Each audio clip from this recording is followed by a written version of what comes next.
Okay, welcome back. So if you were watching this, this is my third attempt actually, but it crashed right away on my last attempt. So we're going to pretend that one didn't even happen. So I'm going to probably even just skip the screen share because it keeps crashing every time I try to do that. But let's do this instead. I'll just talk through this.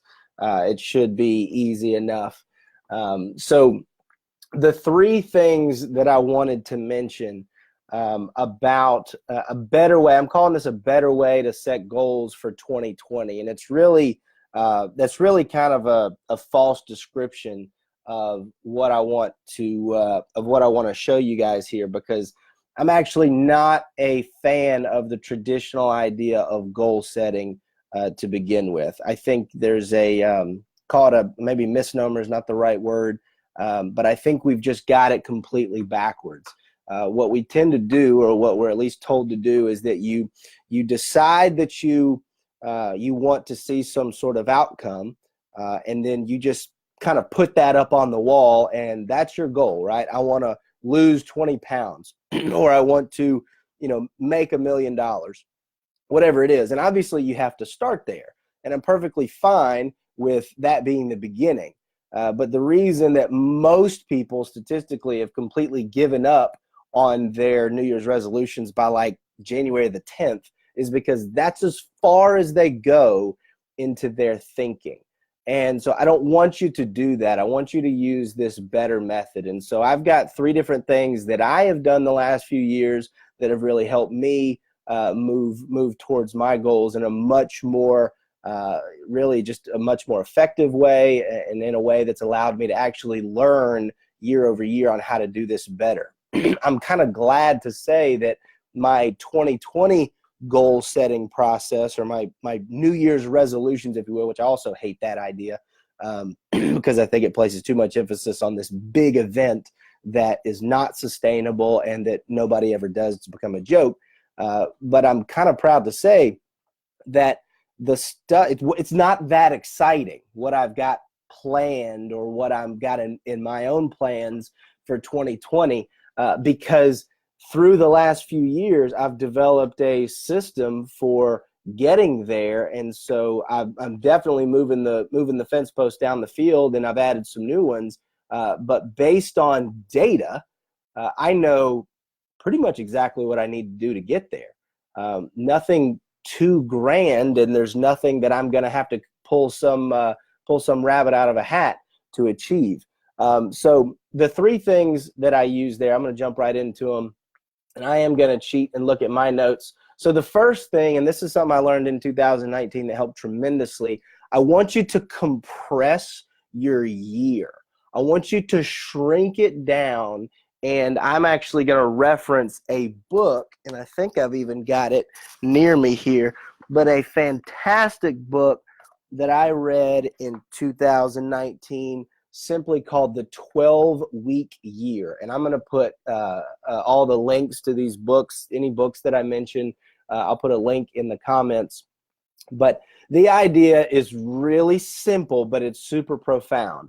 So the idea is that instead of annual planning, which for a lot of people watching this, if they're personal goals, this is super relevant. If you're a small business owner, or you work in a context where you're making decisions and you have an impact on a small business, a 365-day, 12-month year is way too far to plan, right? Yes, you want to have a long-term vision, but you don't know what your world is going to look like in September 2020. You don't know, I promise.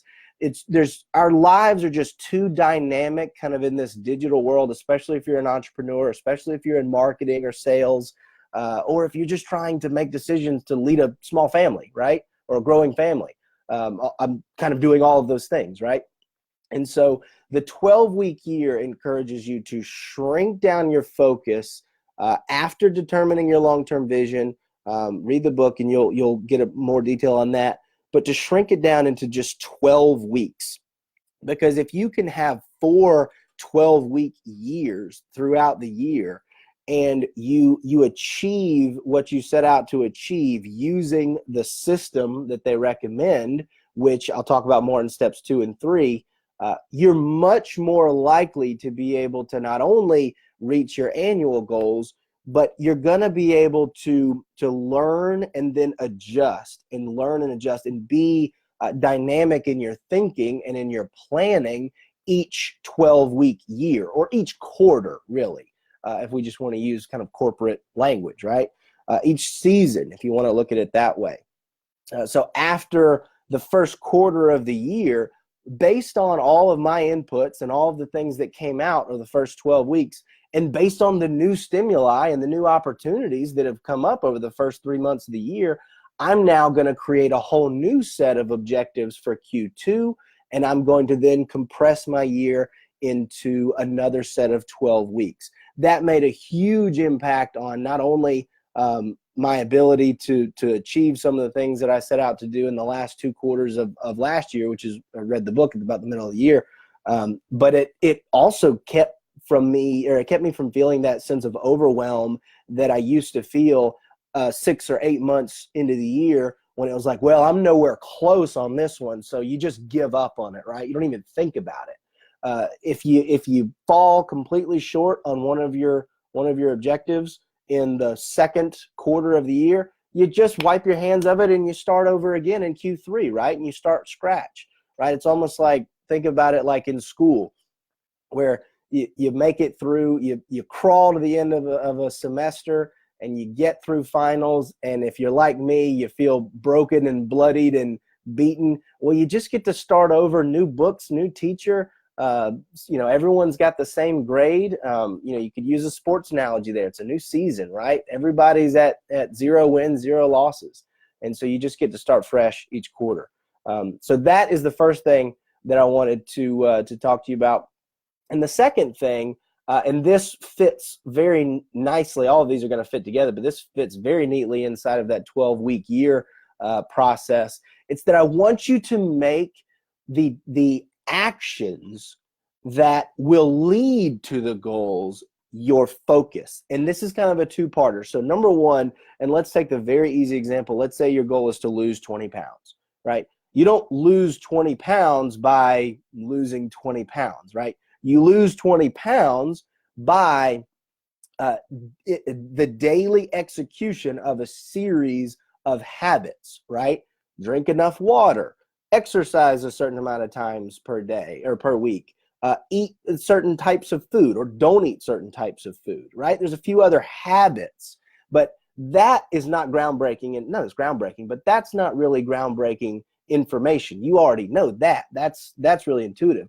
But what I'm going to tell you, and this is based on human psychology, you cannot avoid this.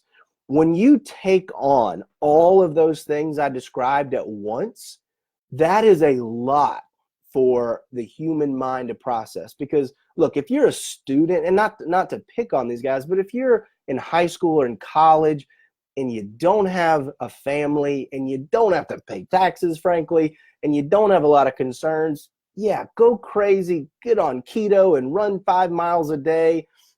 And I don't know, drink 17 protein shakes a week, whatever it is you got to do, because that's all you have to think about. But if you're like the folks who are watching this, and if you're like the people that I talk to regularly, and if you're like me, you got a family to deal with, you got a business to run, you've got other obligations and other volunteer things that you want to be a part of, and you got friends and family. Those relationships need to be cultivated and maintained and nurtured, right? So you can't exactly put all those things on pause so that you can focus all your effort on running 5 miles a day and eating exactly perfectly right every day and all those things. But what you can do is you can implement those habits sequentially after you've had time to make each one a habit. And I'll use an example. Talked to a buddy of mine. I'm not going to use his name, but he gave me a call one day, and he's kind of frustrated because, like I just described, the guy's got like umpteen kids, and he works his tail off, and he's got, he told me he's got probably 30 pounds to lose, right? And that's a big deal. And I don't mean to make the whole focus of this weight loss, right? But this is a good example that I think everyone can relate to at some point or another in their lives. And he said, I just feel like I can't do all the things I need to do. And I told him, I said, look, man, for the next, and I just used 12 weeks, for the next 12 weeks or 90 days, I want you to do one thing. I want you to make sure that you drink 10 glasses of water a day. And he's like, well, how's that going to help me lose 30 pounds? I'm like, it's not. You're probably not going to lose any weight when you do that. But let's talk again in another 90 days or 12 weeks. When that is such an easy thing for you to do each and every day that you don't even think about it anymore. It's an actual habit. At this point in my life, that is such an ingrained habit for me to drink a ton of water. I do not even consider having to do that each day. It's not a hard thing at all. The next thing I told him to do, only after he did all that, was then start to maybe it's take away, I talked about maybe introducing intermittent fasting, right? Skip breakfast once a week, right? Or then you move to twice a week. Or maybe it's that you add in, 10 push-ups a day until that's such a habit that it's easy. And then it becomes 15 push-ups a day, right? So to transition a little bit to another example, let's say you're in a sales role or a marketing role. Maybe that's make one piece of content every week, right? One piece of original marketing content every week.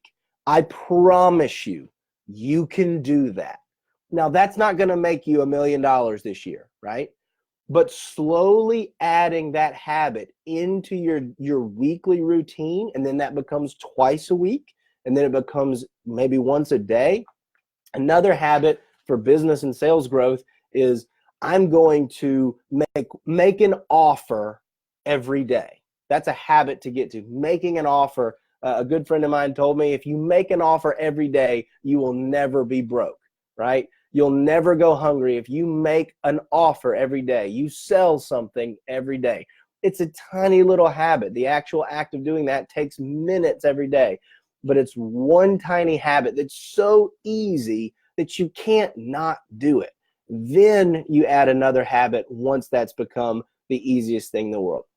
So that's my second tip, is that make it really, really easy by implementing each habit one habit at a time and only adding another one once it is ingrained and it's a part of your day-to-day and you don't even have to think about it anymore. And then the last thing I want to talk to you about is, and this is kind of the extension of it, is I want to talk about scale, right? Now, scale, this admittedly has much more relevance if you're in business, if you're in a sales or marketing or an entrepreneurial role. I want you to think about building things and doing things that can scale, right? The things that I'm talking about are, and this is referencing another book that I read in 2019 that was absolutely transformational. It's by Mike McAllowicz, who was actually a guest in my Facebook group. He did about an hour-long interview with me. If you haven't seen that, go join the Facebook group, watch that whole interview. But he's written a number of books. One of them called Profit First, but the one that really made the biggest impact on me of this last year, 2019, was a book that he wrote called Clockwork. And he talks about building a business that runs like clockwork. And the idea is that everything becomes a system. And he makes this point that your business and your life is full of systems right now.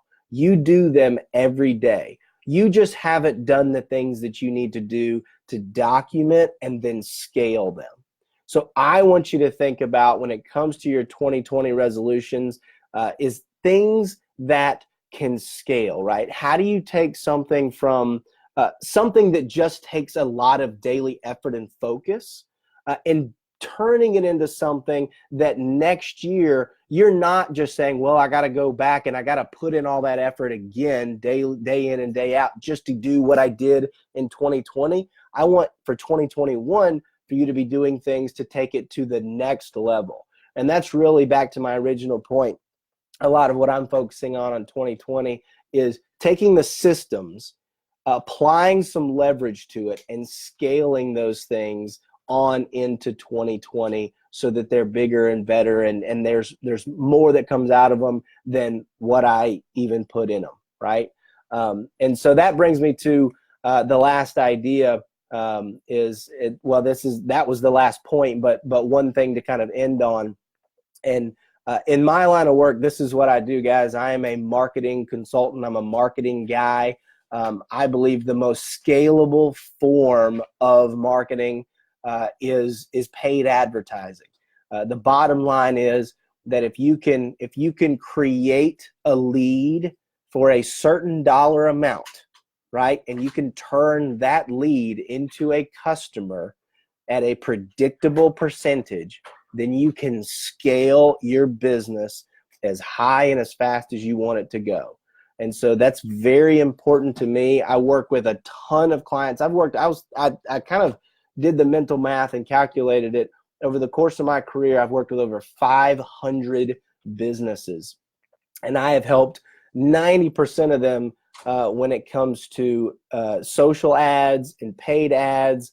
Did a lot of work on Facebook ads especially. I truly believe that Facebook ads are the most powerful form of advertising that exists today. And so what I did, because of that conviction, because of that belief, is I actually am starting I'm putting together a master class. It's going to be held in a couple of weeks. The final date is going to be determined once we close the enrollment for the class. The enrollment's going to close midnight on January 5th. So this coming Monday, I think that is. And so I'm going to leave a comment, or I'm going to leave a link to the course in the comments here. If you want to learn how to do Facebook ads for your small business, and here's the thing, right? We're not going to be using the Facebook ads platform. We're going to be using another platform that I've helped a lot of my small business clients implement that takes 90% of the legwork out. And it helps you to just do things in a small amount of time, in a sustainable amount of time, that is a tiny habit that if you do it regularly and you do the things that I teach you how to do in this masterclass, it's something that can absolutely scale. It can scale your lead generation. It can help you scale your business. So I hope that you'll join me for that. Again, I'm going to leave the link in the comments here. And if you have any questions about it, just shoot me a message here on Facebook. I'm happy to talk about it. So thanks you guys for watching. I really, really hope that you crush all of your objectives for 2020. It's a new decade, guys. Let's go and make it really big. All right, thanks. Have a good night.